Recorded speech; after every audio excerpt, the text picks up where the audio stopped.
and he's like, holy crap, you're big, like, you're gigantic.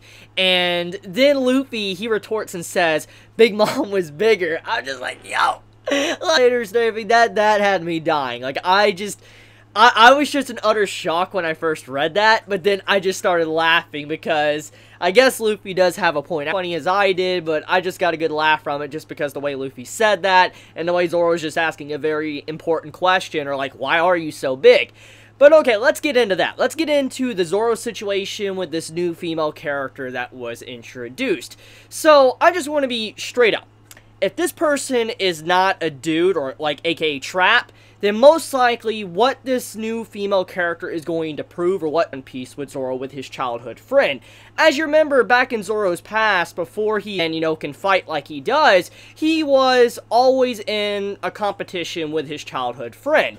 And as we know, eventually he almost overcame her and became way stronger than her. But she was constantly training, and eventually she even admitted that, and this was a theme that was introduced very, very early on in One Piece, viewed as a dude, or, I guess announcing that she's kind of like a dude, or talking like a dude, that most likely Zoro is going to be one of the most important characters. I mean, besides, Kaido and stuff, or Luffy as our MC, I believe Zoro is going to have a lot of great moments throughout this arc, because, I mean, he's always been a swordsman, this is like a samurai country, so obviously Zoro's going to have a lot of time to shine. We've already seen that he already is wrapped up in some problems. I mean, we have the whole, sword situation. I mean, when you think about everything, Zoro, this is his arc, and so I feel like many of the things that were set up a long time ago with Zoro's character, maybe to his family, to, his childhood friend, and all that, to the swords he's going to carry to the end of the series, most likely we're going to get a lot of that explained or dived into this arc, and most likely this new female character is setting up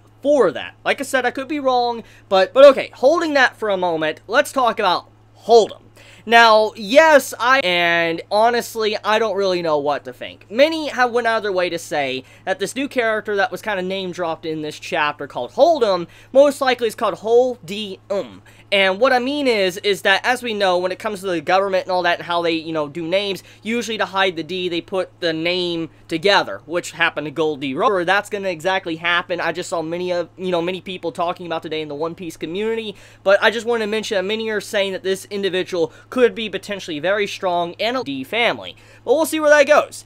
But okay, so when it comes to what this chapter is here, is that you have these rich folk in this, really nice town in the distance and all that. They get all the great food to just, wealth. They're just like the 1%, and Tama and all that. It's called the Leftovers Town, to where they get just the scraps from that rich town. They get barely anything, rotten food and all that. They make do by just the little things they get from the rich town. And this overall theme is something in previous arcs of One Piece, so this isn't necessarily something new to One Piece, but it really comes down to how Oda wants to use it, which honestly I'm pretty excited, because if there's one thing that this arc is definitely doing, it's trying to get more into modern day society, and how you can just tarnish something that's so beautiful and turn it into something that's grotesque and awful. For instance, how the entire environment's polluted. We have the environment to where it's so toxic and poisonous now that you can't even go out and hunt or gather food without dying. I mean, we're not talking about like wild animals,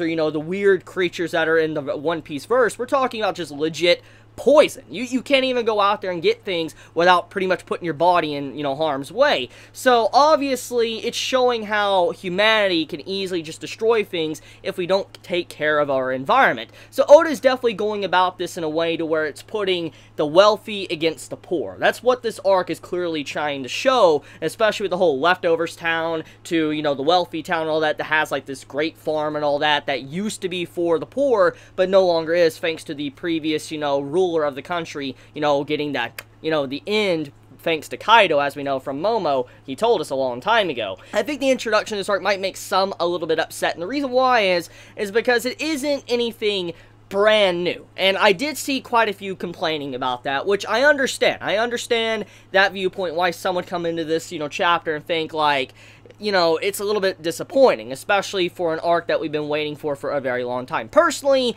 even though I understand, you know, the complaints and why some would be upset with this chapter because it's very similar to what we've already seen, like I've already said, the theme of this arc is definitely different from what we have seen from One Piece, like what it's building up to. So personally, I'm fine with the chapter, but I understand why some would be upset thanks to the core message of what this chapter is trying to showcase. Now, shelving that for now, let's also talk about the situation with Luffy and what he's going to have to do in the upcoming chapters. So Tama, she has been captured, and apparently thanks to her being able to, like, tame the baboon, which, you know, Holden was talking about, you know, bring her here, she might be something or someone that could easily help us out. And so obviously she's getting captured to be able to help out Holden or whatever, or Kaido. Obviously Luffy, Zoro, and all that, and the new female character, or dude, if it is a dude, is going in to save her. And so that's kind of the conflict that was introduced with this chapter, and we're getting right into it, which, you know what, I'm pretty excited. I'm going to assume that this town that Luffy and them are going to is not necessarily the end game of the arc or the main, like, I guess, you know, part of the arc of Wano. Like, most likely this town that Luffy and them are probably going to cause havoc in is just like the stepping stone for the greater things to come in this arc, because it wasn't stated that it was the main city that, you know, Zoro and everybody else was in, like Frankie and them, earlier on when we first got introduced to Wano. So this is a different town. Most likely, if I had to assume anything, Luffy and his group might be starting some form of, like, civil war or whatever, building it up, creating towns that are for his cause, or, you know, against Kaido in general and the new, you know, leadership, and trying to slowly take over the country and change things for the better. That's what I'm assuming. And most likely, this is just a stepping stone to, like I said, what this arc will be about, and that is the wealthy versus the poor.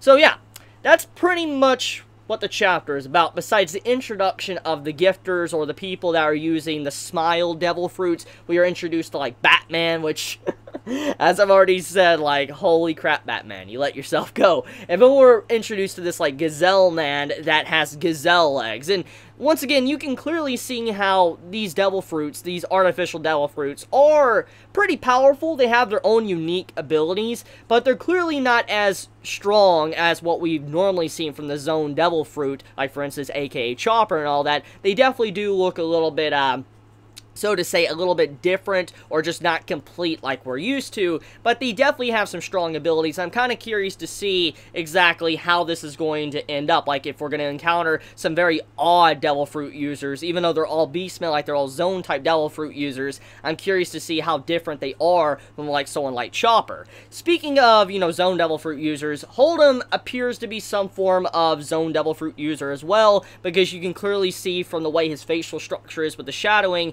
that he, you know, has some form of beast-like appearance. I'm kind of curious if he has an artificial Devil Fruit, like, you know, Smile, or if he has an official Devil Fruit that actually legit allows him to turn into a Zone. I'm very curious about that and to see where Oda wants to take it. But, yeah, that's pretty much about it when it comes to this chapter. It's an incredibly simple chapter, as I've already discussed, but there is a lot of build-up here, and I'm pretty excited for the events to come. But I guess before I end this, I do want to talk about something that happened last night. It's not necessarily related to this chapter, but it's something I do want to talk about because it's pretty freaking sad. So, one of the most famous voice actors in Japan passed away last night. And I talked about this on Twitter, and it's sad because the person in question also did the voice for Kizaru, which is, you know, the Admiral in One Piece. Such an iconic voice, honestly. I mean, if you've ever watched the One Piece anime, you know how great the voice acting was for Kizaru, and that voice actor, the voice actor of him, he passed away. He was the voice actor of Joseph Joestar, you know, Old Man Joseph. He was Hercule from Dragon Ball. I mean, he was some really iconic characters, like Professor Oak from Pokemon. So, it's sad to know that such a famous individual died, and just may he rest in peace, and may, you know, everybody throughout many generations remember all the work he did throughout his lifetime. And, you know, honestly, when I go back and watch, you know, anime that he voice acted for, like, for instance, JoJo, or Dragon Ball, or, you know, Pokemon, or anything, or One Piece, I'm definitely going to look at it a different way and just realize, like, that the man's no longer around. I should cherish the voice acting he gave us, because honestly, you might not realize it, but he was there for so many iconic series. But with that, I want to end this video here. Sorry to end it on a sad note, but may the man rest in peace. And, you know, my heart goes out to the family as well of the individual. But I love you guys. You have a wonderful day or night wherever you live. Please be safe. If you enjoy my content, you know, please subscribe. If you like this video, please leave a like. And if you want to get notified for whenever I upload a video, please click the bell icon down below. And with that, Chibi out.